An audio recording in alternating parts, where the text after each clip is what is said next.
Hey guys, I'm Jax, a non-book boy, and this is my non-book boy review of The Wheel of Time Season 2, Episode 6. So over the course of this season, we've been introduced to the Fingernail tribe, these horrible, lazy, awful slavers that are just despicable and awful, and I thought I hated them last week. And yet now when I think about that, I feel like this naive child, like a sweet summer child who didn't understand what hatred truly meant. The emotional difference with what I thought I felt about them and how much I hated them, I was like opened up to a new world of hatred and loathing. This episode was so good. I loved this episode, despite almost every single moment in this episode making me so angry. I felt so angry and disgusted at this new main character, main villain that we've gotten. I don't know her name. I'll never know her name. I'm just going to refer to her as Miss Lady Bolton, Miss Ramsey Bolton, Miss Bolton, Ramsey. I'm just going to give one of those each time. And if you don't know what I'm talking about,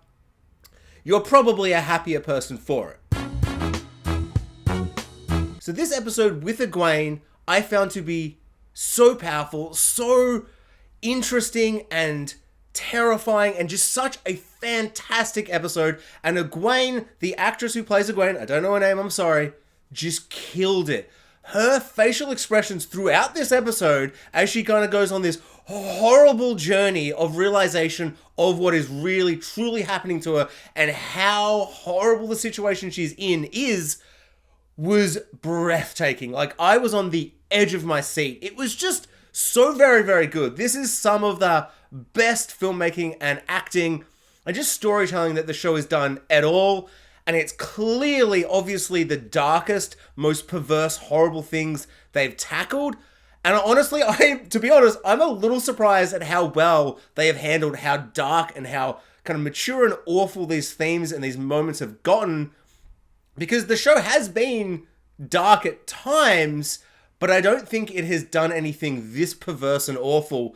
And the fact that they've nailed it so well and they have made it so unpleasant, and yet I can't look away, it was a testament. This is a really, really, really strong episode of TV, and I hated every second of it, but in the best way. That's exactly the emotional response like they want, obviously. So yeah, I'm kind of in awe. There were moments throughout it where something would happen, like right at the end of the episode where she finally pours the water, and Mrs. Ramsey Bolton just pours it out, and I'm like, of course, she's not even gonna drink it. Like, I audibly laughed because I was just it was just such a moment of of course, this has been so perfectly crafted. Of course, she's not even gonna drink it. She just throws the water on the ground. It's sickening. And so I was at a point where I was so horrified, I had to laugh to emotionally release some kind of energy that was opposite to how I was feeling, just to kind of counteract how distressed I was. The thing that makes this so much worse almost than other torture scenes and torture moments in shows, the thing that makes this so much more twisted and sickening and just kind of, just so horrible, is the way they are using this beautiful, wonderful part of them, this unique, amazing thing, this magical power they have, this gift, and twisting that gift into something so horrible, and then kind of twisting it even further and using it against them. I found it so upsetting. Because when they put the collars on last week, I was like, okay, yeah, she's all collared up. I get it. A collar like a slave, like a dog. I get it. And they put the muzzles on once they've kind of gone further deeper into the enslavement, like we've seen in previous episodes, so they can't talk.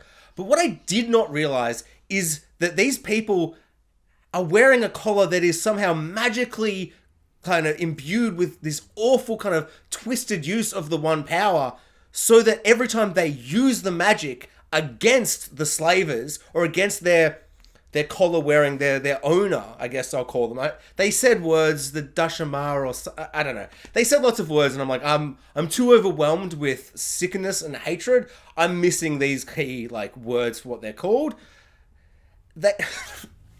Sorry, I got a hot flush of anger again, and I was I forgot what I was saying because I'm so angry thinking about this episode. And so these collars that they wear means that once they're put onto them, every time they channel against their owner, the power is like thrown back into them and hurts them, which is terrifying and awful. And then anytime they go to attack or to even grab anything that they're going to think is a weapon, or try and grab the bracelet which imbues the magic powers, somehow is connected to the owner, magic or whatever, then they not only feel pain, like it's not even just like a feeling pain in the brain where you're like, oh, I can't do it, or it stops them and they're like stopping in motion, like shivering, like frozen. It contorts and twists and maligns and breaks their body. And just the way that Egwene's body moved and twisted, and just her acting and performance throughout these scenes, I found to be so fantastic and brilliant. And I was like, oh, the filmmaking, but so disgusting, so appalling. It made me so upset. I was like, I can't, like, it's such a genius idea to be like, okay, we've got these slavers and they hate magic witch ladies. So what do? Well, there was this one magic witch lady. I also love that in this episode later on, they actually explain like how these collars work and like who did it. Like, it's pretty, like, you know, brief. I would have loved kind of a more of an explanation. But I kind of have accepted at this point when like we get to like a kind of a lore like dump moment where they're like, here's all this lore. It's like half as long as I want it to be, but I understand these episodes can't be 45 hours long, so it's fine. But I love the idea they actually told us in this episode, so I didn't have questions, because I was just like, how did they get these magic collars? I feel like an Aes Sedai would have to have done this. And of course, there was one Aes Sedai who just sucks so much, like, the worst magic witch lady that's ever lived is like, I'm going to make a collar that just is the worst thing ever. It's the anti-Aes Sedai collar. And it's so perverse because it doesn't just stop the magic and cut it off. It's not just like a thing where you're like what the Aes Sedai did to Logan, where you cut it off and you're done. You're done and you're done. That almost feels like a mercy, like a nice thing to do compared to putting on the collar, which now somehow when you channel, it breeds, like the collar goes into the bracelet. Somehow it siphons it off into this person who is like a slaver and a horrible demon monster lady Ramsey character, but has no magic powers and is clearly, one, very jealous, kind of got like strong evil squib energy there, very, very jealous of the people who have magic, twisting and using their magic against them, but also kind of like somehow connecting them. So when she's wearing the bracelet and she's got the collar, like when she has the tree, which felt weird as well. Like there was a moment where it panned out and the tree is just sitting there. I'm like, did they plant a tree there to mock and tease people who are like in the cage, so that when they look outside, instead of just being whatever, there's just like one tree to remind them of how beautiful outside the world is, to kind of like make it even worse. But I don't know. Maybe I'm overreading that. But there's a moment where you think they're going to use the magic power to like make the tree blossom or whatever. And then she's like, but fire or whatever. And it's like, I love fire as much as the next guy. Marshmallows on the fire, other good things. But just the way the tree burnt up and she's like, ooh, you feel that energy, that sweet, sexy magic power, and the way they're connected. I was so horrified for a moment that Egwene was going to get this little like spark in her eye of being like, I did like that power. Maybe I'm going to turn evil. So I'm very, very glad that this does appear to just be full on. She's going to get reeked and eventually, hopefully, just bash the app. Oh my god, I cannot wait for this woman to die. Egwene killing this woman, whenever that happens, it better happen in this show. I don't expect it to happen soon, but eventually, somewhere in season 3 or 4, Egwene killing this woman, hopefully with like the collar, like she takes it off and she's like bashing it. It's gonna be very satisfying. I can't imagine a moment in this show being more satisfying than that, because all the villains we've gotten, like we've got Ishii, we've got Lanfear, love them. Sexy, charismatic, and cool. Like Lanfear's doing some horrendous things with the Red Woman this episode. We'll get to that. But I still was just like, but she's so sexy and manipulative, and I'm liking her crazy dream Freddy Krueger vibe.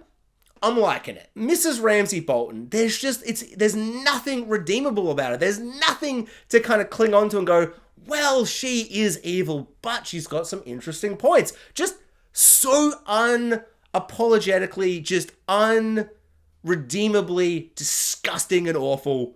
A truly love to hate villain, not love to hate them. It just I hate her so much. Another thing that really upset me, but I thought it was so genius because it kind of shows like how arrogant all of these slavers are, these Fingernail tribe people, is they leave the bracelet like hanging up in the prison cell so she can like see the torture device like sitting there, and she can like almost reach it, and every time she tries to reach it, she's contorting and just like so upsetting, so annoying.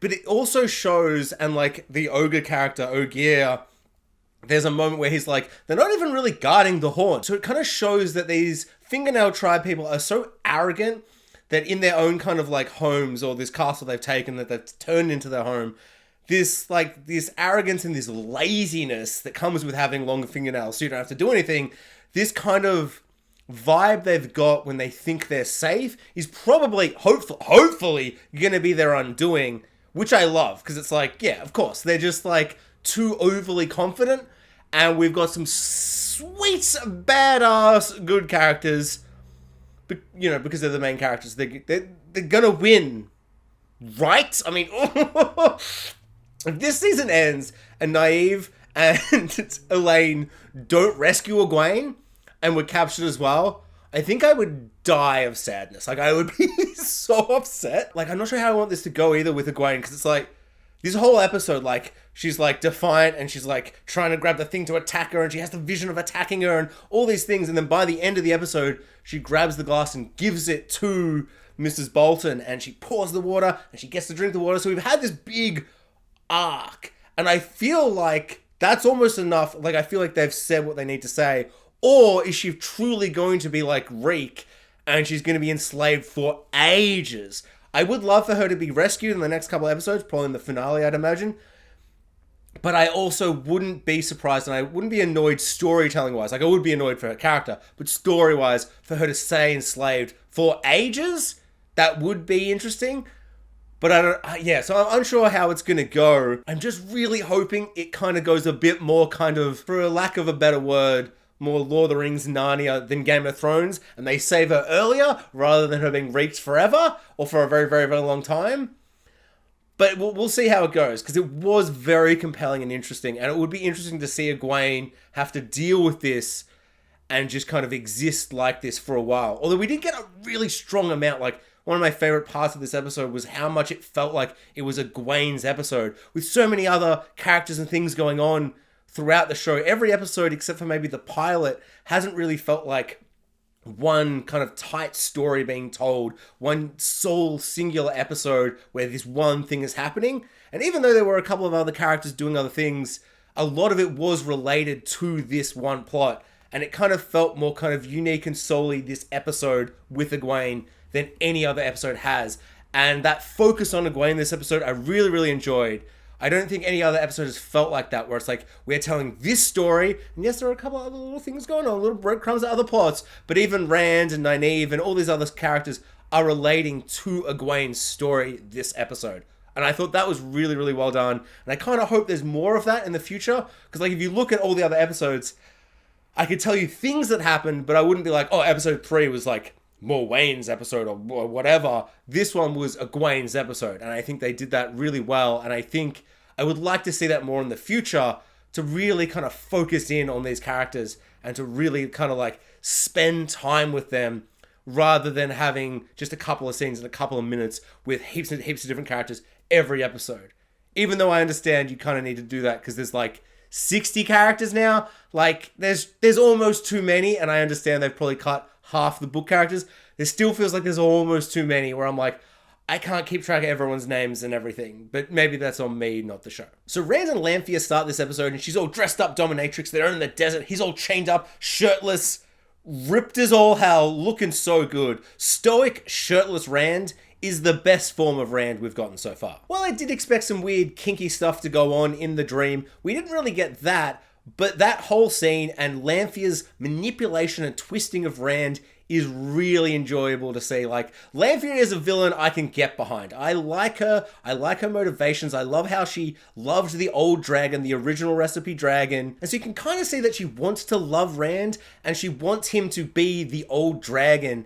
And yet she is still manipulating him, twisting him to be the person that he used to be in the other life. And I really like that. It's like, odd and it's complicated because he's been resurrected as this dragon, but Rand is a unique individual on his own. He isn't the same character as before, at least I'm pretty sure. And so he's got his own thoughts and feelings and stuff. And so she's trying to kind of twist him to be that person she thought he was back then. And I'm not sure if like the characters like the Dragon Reborn has always got certain characteristics and emotions, or if it is the same person in some way.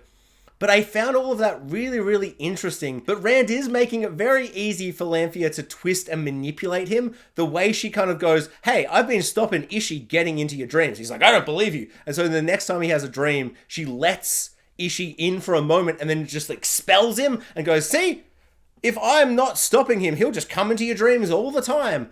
And one hand, I really like that because it's really clever for her to kind of open the gates, let Ishi in, and then throw him out again.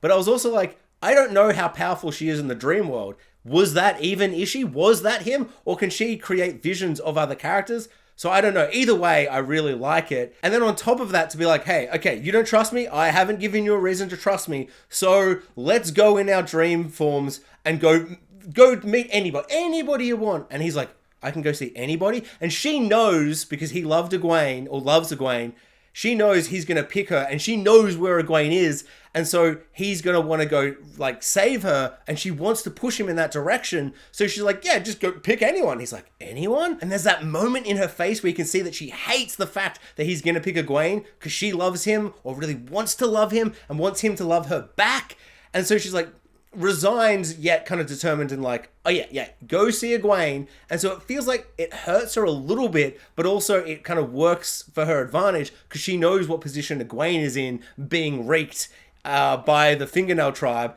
And so she's like, yeah, let's go see her. And they go, he sees Egwene and he's like horrified and disgusted, of course, but still doesn't really fully, I don't think, appreciate what is really happening to Egwene. Or maybe he does, they just don't kind of get into it. But there's that moment where he sees her in the dream and he goes to touch her and then she whoosh, takes them out of that dream and puts them into another place.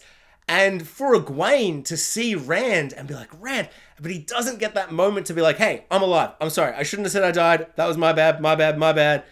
It's too quick. And so from Egwene's perspective, all that's happened is in her horrible, like state, she's just had a dream wishing Rand was still alive. Yet she wakes up realizing she's still alone and Rand is still dead from her perspective, which is horrifying. And Lanfear's so clever because she's completely twisted and manipulated Rand so easily. He's made it so easy for her. But yeah, it's really, really great. Just Lanfear's whole plot this episode and the way she's positioned Rand to do exactly what she wants him to do was genius. I'm really loving Lanfear, and it's good to have a villain to kind of enjoy and kind of understand and feel almost sympathetic in a little way, even though she's evil. She's just not nearly as evil as Mrs. Ramsey Bolton, who is just like so like unredeemably evil. So it's good to have kind of a balance of villains that have very different varying levels of hatred for us as the audience. On that though, Lanfear does something this episode which was horrible. She meets the Red Woman and she's like, hey, Red Woman Leandrian? I'm just going to call her the Red Woman. I forgot her name. There's too many names. I'm sorry. I can't keep track. And so she comes to the Red Woman and she's like, hey, I've been following your dreams. Pretty weird dreams going on. And she knows that she has the son that's super old. This is the reason that she's evil or has turned to the dark side.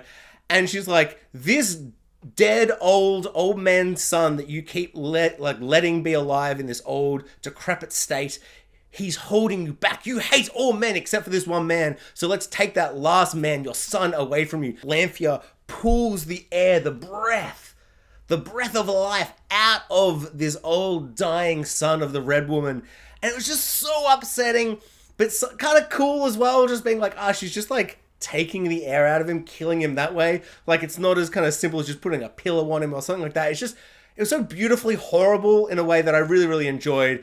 But that scene, the way that it showed the power levels as well, which I really, really enjoyed, kind of explaining to us, the audience, at least for me, a non-book reader, where everyone's power levels are and how much more powerful the Forsaken are once they've gone to the dark side than just our usual magic witch ladies. And so she throws a fireball at her when she sees her and she just goes, psh, no, I give you can do that once. You can do one fireball at me because, just slaps it away. you do that again, we're gonna have some trouble. She threatens to kill her, chop her up into meat, and feed her to her dying son. just really despicable and just like, I hated that, but I loved it in just the kind of creativity of seeing the One Power used in that way. And it was really good to be like, oh, the Red Woman's super powerful, but then like compared to like other people. But then when you compare her to the Forsaken and Lanfear, she feels like she has no power. And of course she's on that side, but this is like a, someone above her. So it just, I don't know, it was a really, really interesting moment. And it was a really good way to position where the Red Woman is in contrast to these horrible villainous Forsakens that she is serving under on the dark side. Also that moment where Lanfear is killing her son and you can see she's so angry and upset and just like the facial expression she's giving throughout this murder scene. And she's just powerless. No matter what she wants to do in that moment, she is powerless to stop Lanfear doing anything. So she kind of has to accept that this is just what's happening right now. And I found that truly chilling. So Rand and Logan get a really, really fun scene, although I do find it a little too brief. And there's a moment where he's like, you were gonna be the chosen one dragon reborn thing. You wanted to save the world, but you're nothing and you're pathetic and you can't do anything. The only thing you can do is help me help the world. And so they have a really great little kind of moment. And then he's like, channel the power. You're letting the channeling power you. You need to power the channeling and kind of take control of it. And Rand's like, oh, I like all this power. But then suddenly too much power and everything goes really bright. And he's like, that's too much. Stop, Rand. You're too powerful. And I love that moment.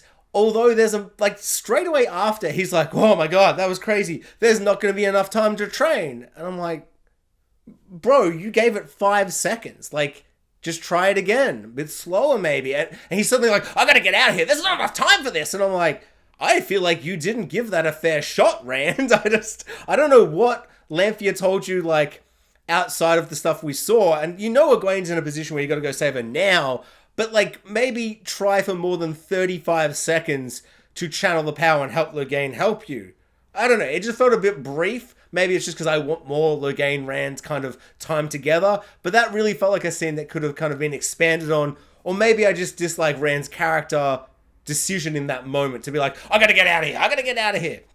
So yeah, I don't know. That felt a little bit rushed. But then on the upside, rushing through that little storyline, we're able to have Rand and Mat finally reunite. It was really, really great. It just felt like a beautiful moment that I didn't expect to happen until much, much later. And it was just a really great moment of two characters that clearly have just didn't like ever think they would meet each other again. Mat, the actor of Mat, is killing it. I really, really like this new actor. I do think he's kind of getting a little bit shortchanged compared to everybody else in the story. I feel like his arc this season, has felt a little kind of bit bare bones. Although everything we get with Mat this episode was really, really good, but it's just kind of making me wish we were getting more Mat. In this episode, Mat finds out that Min had betrayed him from the very, very start, and that was something we knew was going to come eventually, but it was still heartbreaking for him to have that realization of betrayal, and she kind of reveals that, hey, I saw you kill Rand, and he's like, I don't believe you! And I thought that he was still going to journey with Rand, because he was going to be like, I'm going to defy your visions, and that was going to lead to the vision taking place in some form. But he doesn't. He lets Rand go off on his journey, which is disappointing, because there's that moment where they're like having a drink together, and he's like, haha, you're the Dragon Reborn. And I'm like, oh man, Mat and Rand back together, the boys! Just on a journey. I was really excited for that plot arc, and that journey together. But then Mat does the clever thing from his perspective, to stop himself from even potentially killing Rand from this vision that Min has seen. He hides in the shadows and lets Rand go. But I guess it wouldn't have mattered anyway, because Rand goes to leave, and then Lan rocks up and he's like, hey, these people thought I was a bad guy, but I told them some stuff about the Dragon Reborn, and now we're here to capture you for reasons, and I'm unsure why. I guess they just want the Dragon Reborn to do what they want or something. I don't know. I feel like maybe I missed something there. One, why did those people think Lamb was going to be a bad guy? I missed that. Like when they rocked up and he's like, this is a Forsaken temple or whatever. And immediately everyone around him looks sus. I'm like, oh my God, are they bad guys? The threesome people, they're bad guys. But then they're like, you're a bad guy, Lan. And I'm like, what? Why did you think that? But then he resolves that because he's like, Dragon Reborn. and now they've captured Rand for reasons.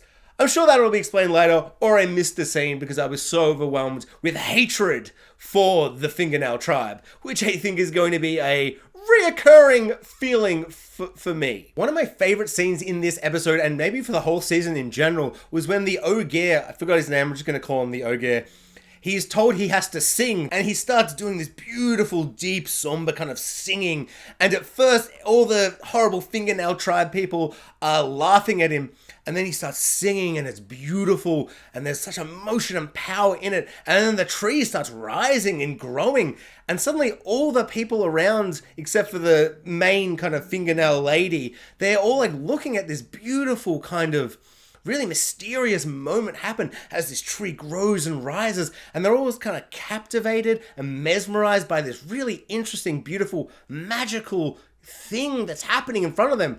And then horrible Fingernail lady that had her fingernails chopped off, she's like, realizes like, oh no, this isn't, we're meant to be laughing at this stupid Ogre Man.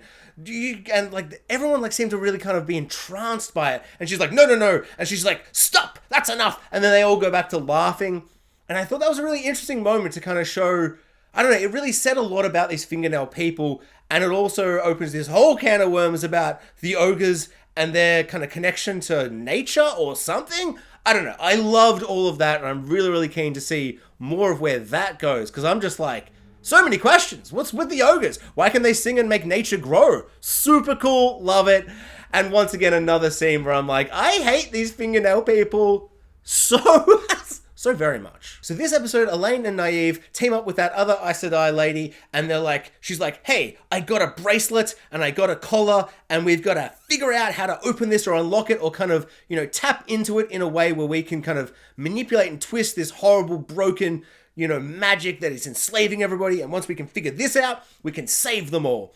And so they're trying to channel. And I found that really interesting because I'm like, oh, it didn't seem like something that they could kind of twist and manipulate to kind of fix this horrible, awful thing that's been put onto these objects that the slavers are using.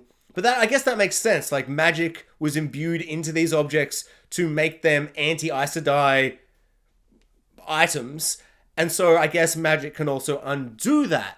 And one of them said something really interesting where she's like, we actually need to heal it and fix it. So it has been kind of twisted and broken and kind of turned into something perverse and evil, and they need to kind of heal it. And once they heal it, I guess they can utilize that, and they can do the same for Egwene and everybody else. There was that moment where Egwene is like, help me, person on the other side, and then it cuts to them at the end of the episode, and they're like, I'm a character that you definitely remember for a previous episode. And I went, nah, I'm sorry.